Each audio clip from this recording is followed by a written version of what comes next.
Been nearly 4 years since the tragic Schoharie limo crash that claimed 20 lives. Since then, the New York State Limo Safety Task Force has made more than a dozen recommendations to make limos safer for the public. The task force's new report has recently been released and could make even more new limo laws moving forward.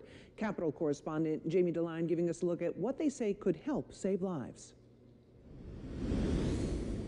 Every anniversary is difficult. For Kevin Cushing, whose son Patrick was killed, this week will mark 4 years since a horrific limo crash in Schoharie took the lives of 20 people. Late Friday, the state's Limo Safety Task Force issued its report, making 16 recommendations to the governor and state legislature. Cushing is also a member of the task force. What we needed to do with those laws and with the work that we did here is make it just more difficult for people to have unsafe limousines on the road. One recommendation, making sure stretch limousines are up to DOT standards. That means the vehicle has to get inspected. That means the driver has to go through a drug testing, criminal background checks.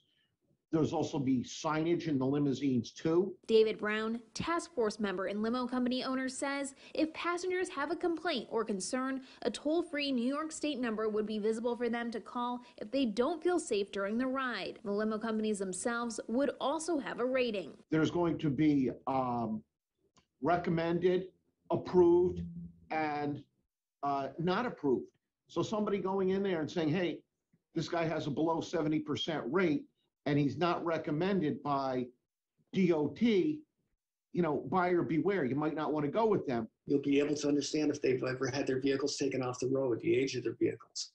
And we really need to educate people to do that before they call and basically hire a limousine, and it shouldn't be just based on the price. Another point, taking stretch limos off the road if they reach 10 years old or have 350,000 miles on them. The task force also recommends exploring liability for passengers who fail to use seatbelts. Cushing and other members of the task force wanted to delay the release of the report until after the state inspector general's investigation was complete, but that would mean the task force would have missed its October 1st report deadline. Myself and others are going to just make every effort going forward to make sure that the IG report and the other reports that come out allow us to reconvene and put that into our future report with the governor. The governor's office tells me they're looking forward to taking swift action to implement the appropriate recommendations from the task force. In Albany, I'm Jamie DeLine.